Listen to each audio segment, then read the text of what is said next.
શ્રીમદ ભાગવત 10મો સ્કંદ 9મો અધ્યાય શ્રી કૃષ્ણની દામોદર લીલા. શ્રી સુખદેવજી કહે છે કે પરીક્ષિત, એક સમયે નંદરાણી યશોદાજી ઘરની દાસીઓને બીજા કામમાં લગાવી દીધી અને વિચારે છે કે લાલો બીજાના ઘરે ગોપીઓની ઘરે જઈને માખણ ચોરી કરે છે, કારણ કે એ ગોપીઓના માખણમાં એનો પ્રેમનો સંપુટ લાગેલો હોય છે. આજે હું જ મારા હાથે માખણ બનાવું, મારા હાથથી માખણ બનાવીશ અને પછી લાલાને હું ખવડાવીશ. પછી લાલાને તો ભાવશે જ ને.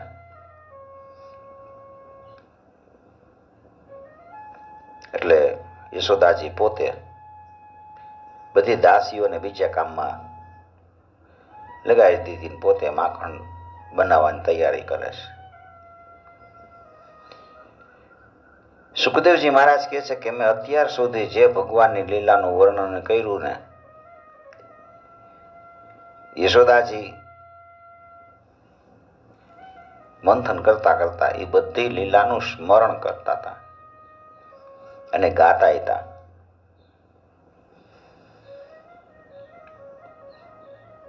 યાની યાની હ ગીતાની તદ બાલચરિતાની ચ દધીનિર્મંથને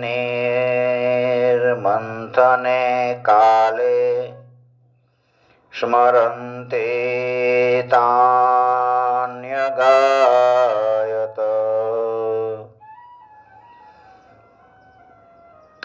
શરીર ઉપર રેશમી વસ્ત્ર ધારણ કર્યું છે.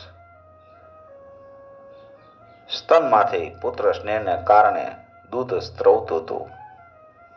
શરીર આમ તેમ ડોલે, ભારેખમ શરીર છે અને નેત્રો ખેંચવાથી માતાને શ્રમ પણ લાગતો હતો.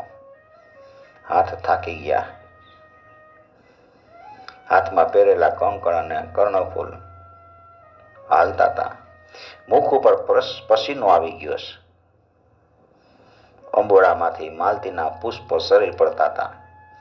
આવી રીતે યશોદાજી મંથન કરે છે.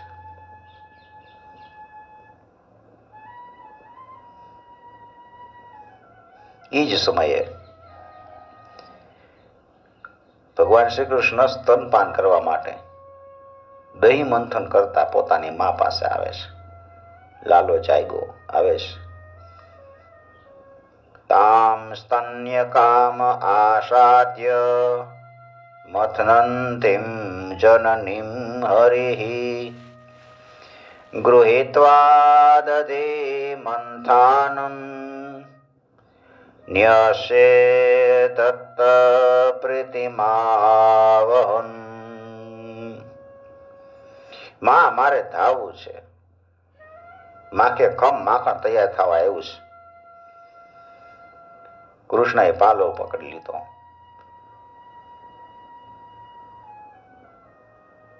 જનનીને મંથન કરતા અટકાવી દીધા.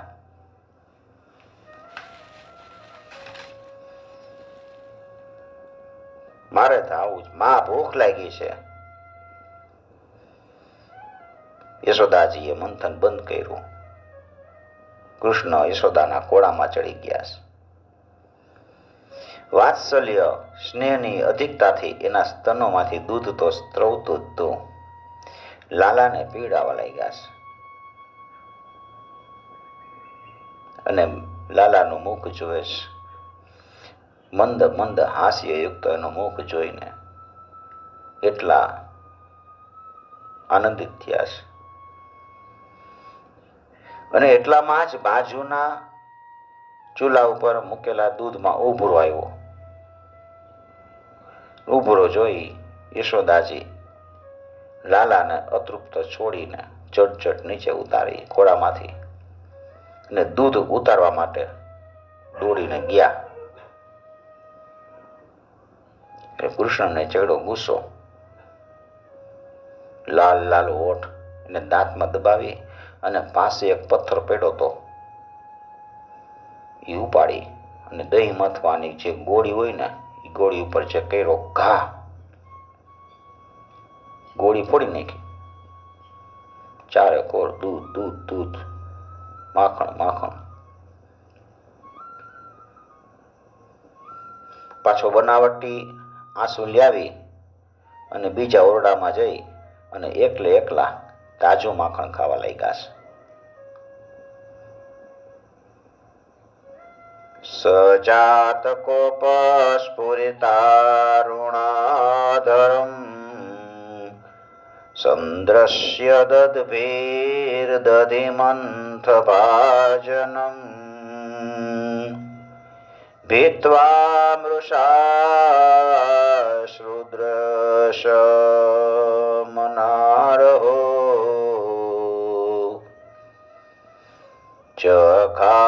ચખાશહ્યં ગવમનંતરં ગત.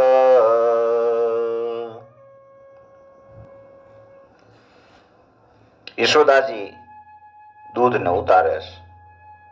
આ દૂધમાં એવું શું હતું કે લાલાને નીચે મૂકી અને દૂધ ઉતારવા ગયા. પીવાના પદાર્થ ઉપર આટલો બધો પ્રેમ શું કામ યશોદાને? એને જાતિનું દૂધ તો પોતાનું જ છે, એ ક્યાંય ભાગી જવાનું નહોતું. પણ આ હજારો ગાયોની પસંદગીમાંથી એક ગાય પદ્મગંધા એનું દૂધ હતું. અને એ ગાય નું દૂધ જો ઉભરાઈ જાય તો પછી લાલાને એ દૂધ કેવી રીતે મળે? એટલે માં પોતાનો આનંદ છોડીને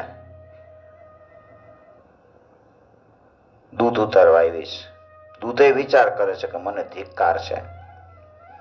દૂધનું ઉભરાવું બંધ થઈ ગયું, દૂધ બેહી ગયું. દૂધને ઉતારીને માં દહીં મથવાની ઓરડી હોય એમાં આવ્યા છે, મંથન કરવા વાળા ઓરડામાં. જ્યાં જોવે છે ત્યાં તો દહીં મથવાની ગોળીના ટુકડા. સમજી ગયા કે આ કામ મારા લાલાનું જ છે. વિચારીને સેજ હસે છે. પણ અહીંયા લાલાને જોતા નથી, ક્યાંય ગયો?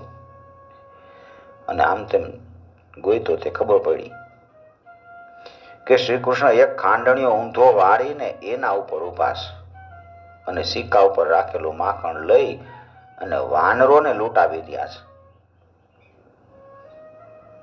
અને ક્યાંક એવો એને ડરે છે કે મારી ચોરી પકડાઈ ન જાય. એટલે એના ચંચળ નેત્રો છે ને એ ભય સંકિત જણાતા હતા. યશોદાજી ધીમે ધીમે એની પાછળ જાય છે.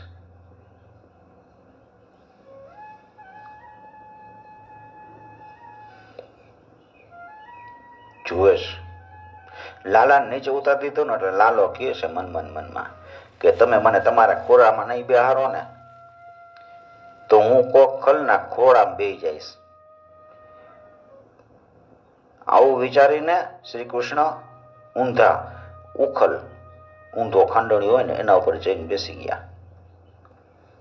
ઉદાર પુરુષ ભલે ને ખલની સાથે જઈને બેહે પણ એનો શીલ સ્વભાવ કોઈ દિવસ બદલાય નહીં. ખાંડણી ઉપર બેહીને એ વાંદરાને માખણ વેચતા હતા. એટલે એવો સંભવ છે કે રામાવતારમાં જે કૃતજ્ઞાનો ભાવ વાંદરાએ એના પર પ્રેમ કર્યો હતો અને જીત કરાવી હતી, એને એમ કૃષ્ણ એમ થયું હોય કે ત્યારે મેં એને કાંઈ કશું આપ્યું નથી, પણ આ વખતે એનો ઉપકારનો બદલો વાળી દો.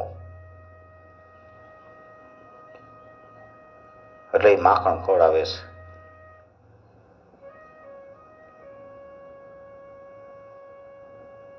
ધીમે ધીમે યશોદાજી તેની પાછળ જાય છે.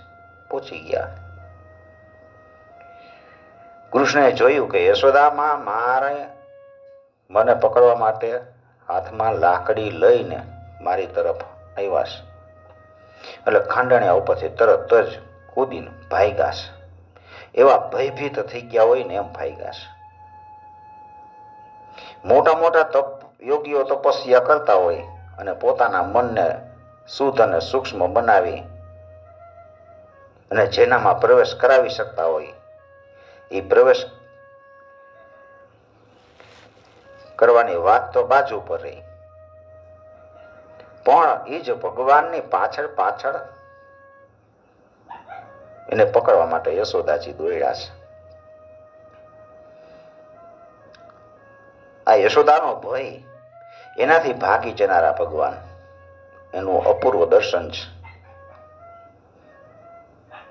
એના ઐશ્વર્યને તો જાણે માતાના વાત્સલ્ય પ્રેમ પર ન્યોછાવર કરીને વ્રજની બહાર જ ફેંકી દીધું છે. પોતાનું ઐશ્વર્ય બધુંય યશોદાના પ્રેમ માટે બધુંય છોડી દીધું. કોઈ અસુર આવે અસ્ત્ર શસ્ત્ર લઈને ત્યારે શ્રી કૃષ્ણ સુદર્શન ચક્રનું સ્મરણ કરતા, પણ આ માતાની લાકડીથી બચવા માટે એની પાસે કોઈ અસ્ત્ર શસ્ત્ર નથી. આ ભગવાનની છબી કેટલી ભયભીત છબી કેટલી મધુર છે.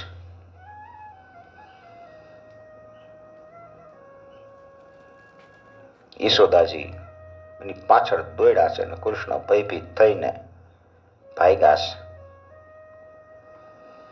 યશોદાજી કૃષ્ણની પાછળ થોડીક વારમાં દોડા દોડી થઈ. યશોદાજી થાકી ગયા, અંબુરાની ગાંઠ ઢીલી પડી ગઈ. જેમ જેમ આગળ વધતા જાય એમ પાછળ પાછળ વેણીમાંથી ગૂંથેલા ફૂલ નીચે ખરી પડતા હતા. માન માન કરીને પકડો, આવતો જ નહોતો હાથમાં. ધમકાવા લાગ્યા છે, બીવડાવા લાગ્યા છે. એ સમયે કૃષ્ણનું સ્વરૂપ છે એ જોવા જેવું વિલક્ષણ હતું. ગુનો તો કર્યો જ તો, એટલે રડવું રોકવા છતાંય રોકાતું નહોતું. હવે આંખું ચોરતા હતા, આંખું ચોરતા હતા એટલે મોઢા ઉપર કાજળ ફેલાઈ ગયું. માર પડવાના ભયથી આંખો અધ્ધર ચડી ગઈ અને એના કારણે એની વ્યાકુળતા સ્પષ્ટ જણાતી હતી.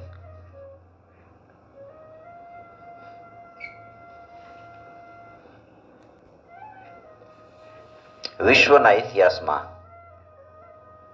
પહેલી વાર સ્વયં વિશ્વેશ્વર ભગવાન માની સામે અપરાધી બનીને ઊભા છે. જાણે હું અપરાધી છું આ સત્યને પ્રત્યક્ષ દેખાડી દીધું. ડાબા હાથે બે આંખો ચોરતા ચોરતા મા પાસે કહેવા લાગ્યા છે કે આ કોઈ કર્મના કરતા નથી. ઉપર જોવાનું કારણ એ છે કે જ્યારે મા સ્વયં મારવા માટે તૈયાર છે ત્યારે મને કોણ મદદ કરશે? ઉપર જોઈને વિચારે છે. નેત્ર ભયથી વ્યાકુળ થયા હતા, વિવળ થઈ ગયા હતા. એ ભલે કહી દે કે મેં નથી કર્યું, પણ અમે કઈ રીતે કહી? તો પછી લીલા બંધ થઈ જશે. દેવો બધા એમ કે આ કાંઈ કરતો નથી. માં કૃષ્ણને ધમકાવે છે, તોફાની, વાંદરાના ભાઈ, ગોળી ફોડ. હવે જોઉં છું કે તને માખણ ક્યાંથી મળે છે. આજ તો તને હું એવી સજા કરીશ, હું બાંધી દઉં. એવો બાંધીશ ને કે તું તારા મિત્રો સાથે રમવા નહીં જઈ શક અને માખણ ચોરી વગેરેના ઉત્પાતે નહીં કરી શક. અરે માં, મને માર નહીં, મને માર નહીં. તને માર પડવાની આટલી બીક હતી તો પછી ગોળી શું કામ ફોડી? કૃષ્ણ કે અરે માં, હવેથી એવું કોઈ દિવસ ક્યારેય નહીં કરું. બસ તારા હાથમાંથી લાકડી ફેંકી દે. કૃષ્ણનું બાળપણ જોઈ ભોળપણ જોયું છે. માનું હૃદય ભરાઈ ગયું છે. વાત્સલ્ય સ્નેહના સમુદ્રમાં ભરતી આવી છે. વિચારવા લાગ્યા છે, લાલો બહુ બી ગયો છે. આને ક્યાંક હું છૂટો મૂકું તો એ ભાગીને વનમાં વયો જાય, અને વનમાં વયો જાય તો એ ક્યાં ભટકશે, ક્યાં ભૂખો રહેશે, તરસો રહેશે અને ક્યાંય ખાવાનું નહીં મળે. અને થોડીક વારમાં એને હું એને બાંધી દઉં થોડીક વાર, પછી દૂધ અને માખણ તૈયાર થાય ને ત્યારે પાછો એને મનાવી લઈશ. આવું વિચારીને માએ કનૈયાને બાંધવાનો વિચાર કર્યો છે. બાંધવા પાછળ માનું આમ જોઈ તો એક વાત્સલ્ય જ હતું. ભગવાનના ઐશ્વર્યનું અજ્ઞાન બે પ્રકારનું હોય. એક તો સાધારણ પ્રાકૃત જીવને થતું અજ્ઞાન, અને બીજું ભગવાનના નિત્ય પ્રેમીજનોને થતું અજ્ઞાન. યશોદા મૈયા વગેરે ભગવાનની સ્વરૂપભૂતતા, ચિન્મય લીલાના અપ્રાકૃત નિત્ય સિદ્ધ પરિજન છે. ભગવાનના પ્રતિ વાત્સલ્ય ભાવ, શિશુ પ્રેમની અધિકતાને કારણે એનું ઐશ્વર્ય જ્ઞાન પરાજિત થઈ જાય છે. અન્યથા એના મનમાં અજ્ઞાનની સંભવતા દેખાતી જ નથી. એની સ્થિતિ છે એ તુર્યાવસ્થા અથવા સમાધિનું પણ અતિક્રમણ કરીને સહજ પ્રેમમાં રહે છે. અહીંયા પ્રાકૃત અજ્ઞાન, મોહ, રજોગુણ અને તમોગુણની વાત જ શું કરવી? પ્રાકૃત સત્વની પણ ગતિ નથી, એટલે એનું અજ્ઞાન પણ ભગવાનની લીલા સિદ્ધિ માટે એની લીલા શક્તિનો જ એક ચમત્કાર વિશેષ છે. હૃદયમાં જળતા અહીંયા સુધી રહે કે જ્યાં સુધી ચેતનનું સ્ફુરણ ન થાય. ચેતનનું સ્ફુરણ થાય એટલે જળતા વહી જાય. શ્રી કૃષ્ણ છે એ હાથમાં આવી ગયા એટલે યશોદા માએ લાકડી છોડી દીધી. આ બધી રીતે સ્વાભાવિક છે. મારી તૃપ્તિનો પ્રયત્ન છોડી અને નાની મોટી વસ્તુ પર દ્રષ્ટિ નાખવી એ માત્ર અર્થ હાનિનું કારણ નથી. મને પણ આંખોથી દૂર કરી દે.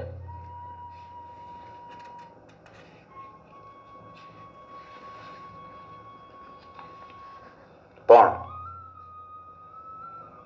બધું છોડીને મારી પાછળ દોડવું એ મારી પ્રાપ્તિનો હેતુ છે. શું મૈયાના આ કાર્યથી આ વાતનો બોધ નથી મળતો? ભગવાનને પકડવા બધું છોડીને ભગવાનની પાછળ પડવાનું.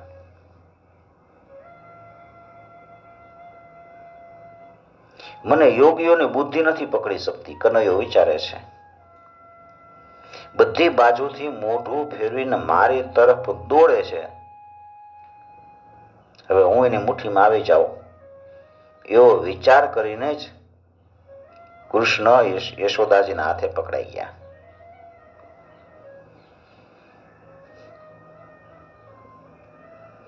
તેરમા શ્લોકમાં બતાવ્યું છે ભગવાન કૃષ્ણ છે બ્રહ્મરૂપ છે.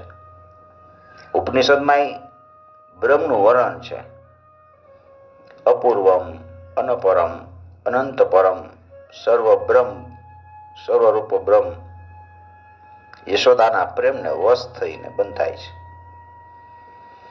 બંધનરૂપ હોવાને કારણે એનામાં કોઈ પ્રકારની અસંગતિ આવવા અથવા તો અનૌચિત્ય પણ નથી. એટલે યશોદાજી વિચારે છે કે આ કોઈ દિવસ ખાંડણિયા ઉપર જઈને ન બેહે, એટલા માટે એને ખાંડણિયાથી જ બાંધવા યોગ્ય છે. કારણ કે ખલનો વધારે સંગ થાય તો મનમાં ઉદ્વેગ થઈ જાય. આ ખાંડણીઓ એક ચોર છે, કારણ કે એને ચોરી કરવા મદદ કરી હતી. એની ઉપર ચડીને એને ચોરી કરી. એટલે બેયને બાંધવા યોગ્ય છે, બાંધવા પાત્ર છે. યશોદાજી જેમ તેમ કરી મમતા વગેરે ગુણને ગુણરૂપી દોરી, સદગુણ ગુણ છે, દોરડું બનાવી કૃષ્ણનું પેટ બાંધવા લાગ્યા છે. એટલે એ ગુણ છે એ પોતાનું સ્વરૂપને પ્રગટ કરવા લાગ્યા છે. કારણ કે ભગવાનને ગુણથી બાંધી શકાતા નથી. ગુણ શબ્દના ઘણા અર્થ છે. સદગુણ, સત્વ ગુણ અને દોરડું.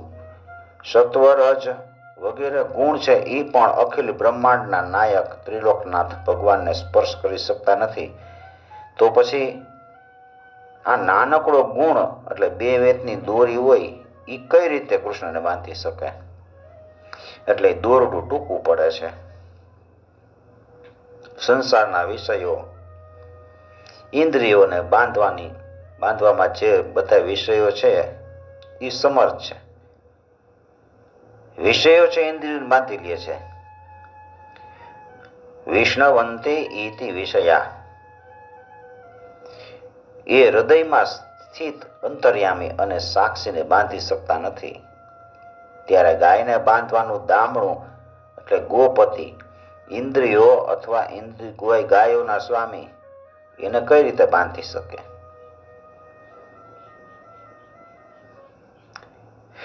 ભગવાન શ્રી કૃષ્ણ ઉદર અનંત કોટી બ્રહ્માંડનું અધિષ્ઠાન છે, એને કોઈ બાંધી શકે? અને ભગવાન જેને પોતાની કૃપા દ્રષ્ટિથી જોઈ લે એ સદાયને માટે બંધન મુક્ત થઈ જાય છે.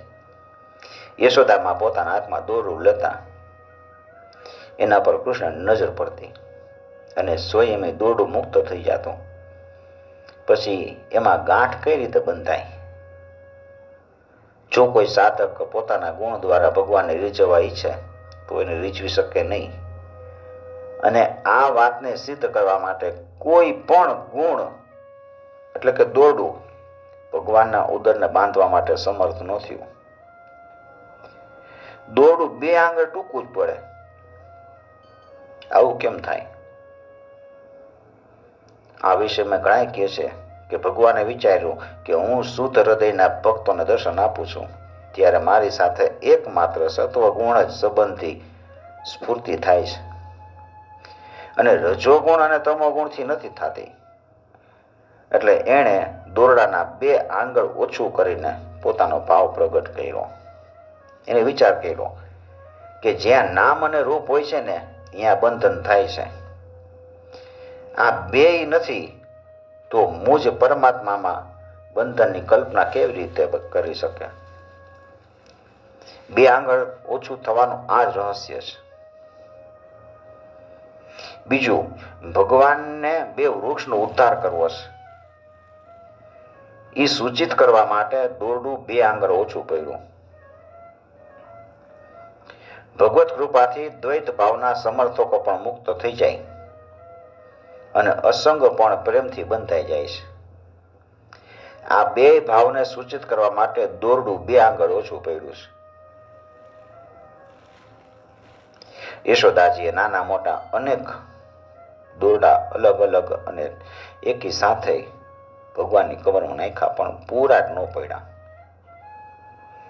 કેમ કે ભગવાનમાં નાના મોટાનો કોઈ ભેદ નથી. દોરડા કહે છે કે ભગવાન જેવી અનંતતા, અનાદિતા અને વિભુતા આપણામાં નથી, તો એને બાંધવાની વાત છોડી દો. અથવા જેમ નદીઓ સમુદ્રમાં સમાઈ જાય એવી જ રીતે બધાય ગુણ છે, એટલે આ દોરડા છે એ અનંત ગુણ ભગવાનમાં લીન થઈ ગયા. પોતાનું નામ રૂપ કોઈ બેઠા, એટલે એ દોરડું 2 આંગળ ટૂંકું થઈ જાય. બધા દોરડા વિચારતા કે આની કમર તો છે મુઠ્ઠીભેર, મુઠ્ઠી પર કમર છે, છતાંય સેંકડો હાથ લાંબા દોરડાથી આ બંધાતો નથી. આની કમર છે એ તલ માત્ર જાડી નથી થતી, તો દોરડું 1 આંગળ પણ નાનું નથી થતું, છતાંય આ બંધાતો કા નથી? આમ કેમ આશ્ચર્ય થાય છે? દરેક વખતે માત્ર 2 આંગળની જ ઘટ પડે છે, ન 3ની, ન 4ની, ન 1ની. આ કેવો અલૌકિક ચમત્કાર કહેવાય!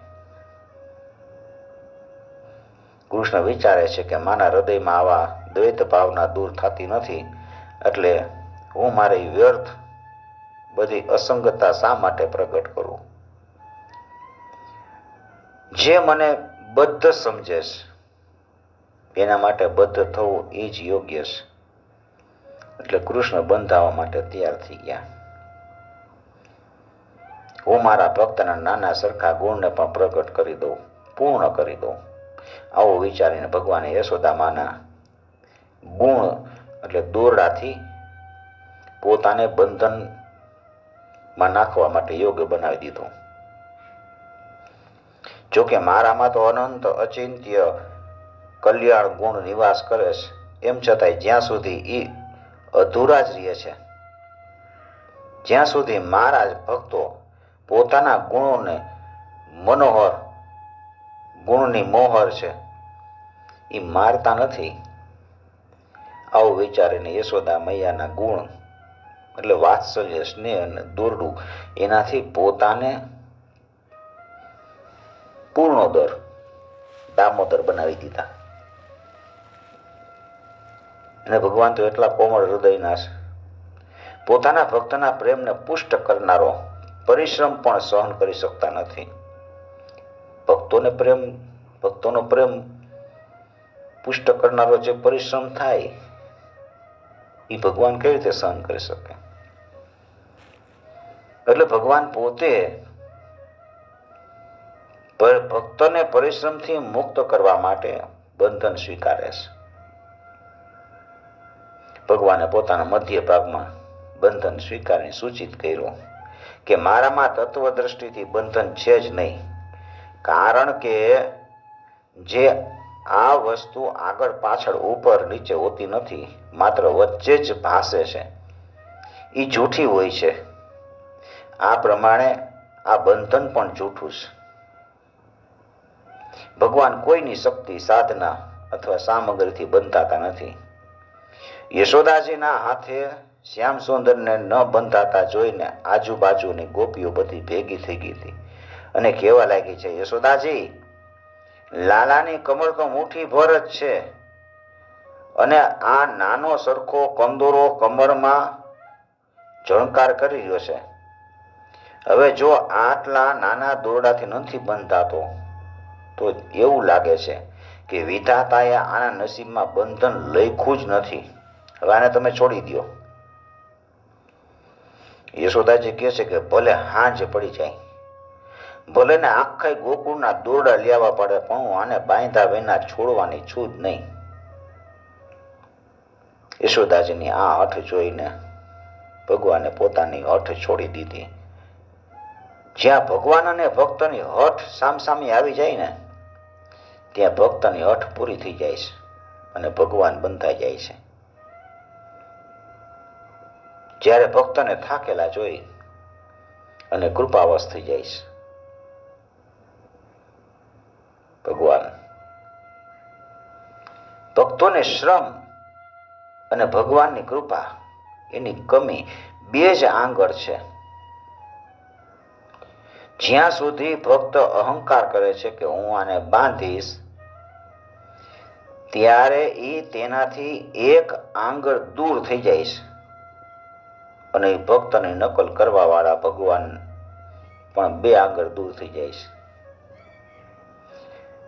જ્યારે યશોદાજી થાકી ગયા, એનું શરીર પસીનાથી રેબઝેબ થઈ ગયું, ત્યારે ભગવાનની સર્વ શક્તિ ચક્રવર્તીની પરમ ભાસ્વતી ભગવતી કૃપા શક્તિએ ભગવાનના હૃદયને માખણ જેવું દ્રવિત કરી દીધું. ભગવાનનું હૃદય દ્રવિત થઈ ગયું અને સ્વયં પ્રગટ થઈને એને ભગવાનની સત્ય સંકલ્પિતા અને વિભૂતાને અંતરિત કરી દીધી અને ભગવાન બંધાઈ ગયા.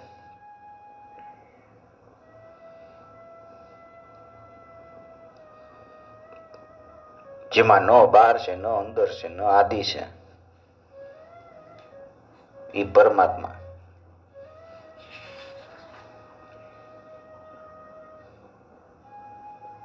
યશોદાજી વિચારે છે લાલો બહુ ગભરાઈ ગયો છે, એક વાર તો આને દોરડાથી બાંધી જ લઉં. યશોદાજી પોતાના બાળકના ઐશ્વર્યને જાણતા જ નહોતા કે આનું ઐશ્વર્ય શું છે,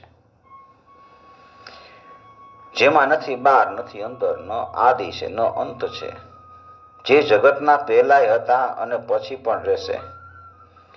ન ચાંતર ન બહિર્યસ્ય ન પૂર્વમ નાપી ચાપરમ પૂર્વાપરમ બહિશ્ચાંતર જગતો એ જગચ્યય.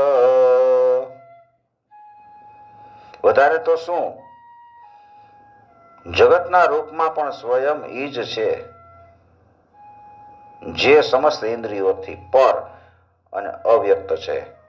ઈ ભગવાને મનુષ્ય જેવું રૂપ લીધું હોવાને કારણે પુત્ર સમજીને યશોદાજી દોરડાથી ખાંડણિયા સાથે બાંધી દે અને જાણે કોઈ સામાન્ય બાળક હોય એવી રીતે બાંધી દે. દોરડું 2 આંગળ ટૂંકું પડ્યું ત્યારે બીજું લઈ આવીને એની સાથે જોડ્યું, બીજા સાથે ત્રીજું જોડ્યું. આમ ક્રિયા ચાલુ જ છે. યશોદાજી ઘરના બધાય દોરડા ગાંઠા પણ બાંધી શક્યા નહીં. ભગવાન ખુદ હસતા હસતા વિસ્મિત થવા લાગ્યા છે. ભગવાને જોયું કે મારી માનું શરીર છે ને પસીનાથી લથપથ થઈ ગયું છે, અંબોડામાંથી ગૂંથેલી વેણી પડી ગઈ છે, બહુ થાકી ગયા છે.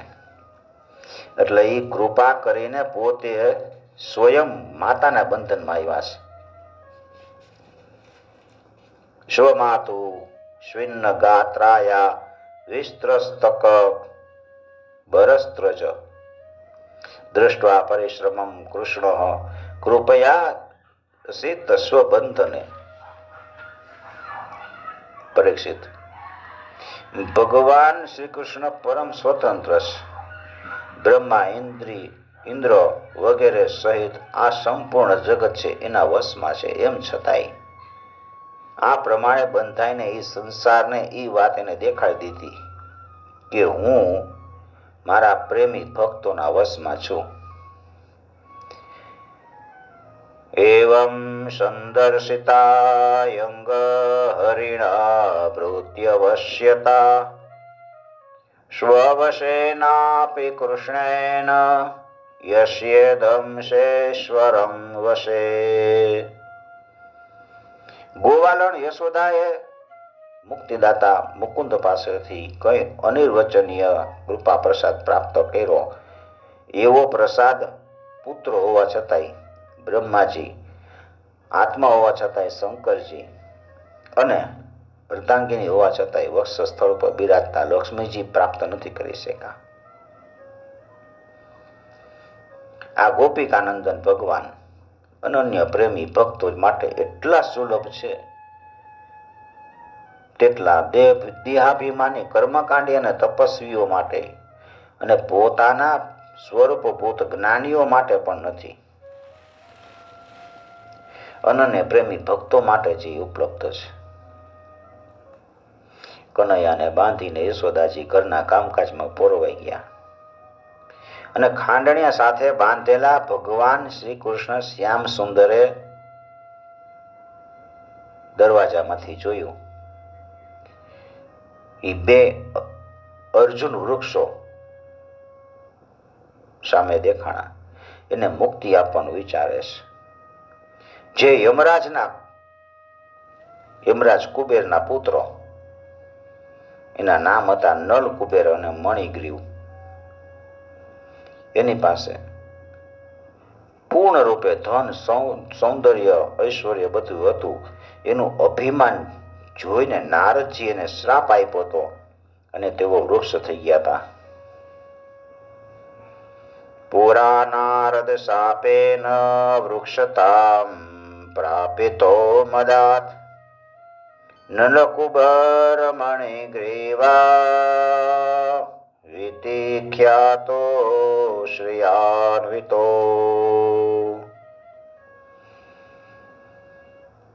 इति श्रीमद्भागवते महापुराणे पारमहंस्यां संहितायां दशमस्कन्धे पूर्वार्धे गोपी प्रसादो नाम 9मोऽध्याय श्रीकृष्णार्पणं समर्पयामि. ओम नमो भगवते वासुदेवाय.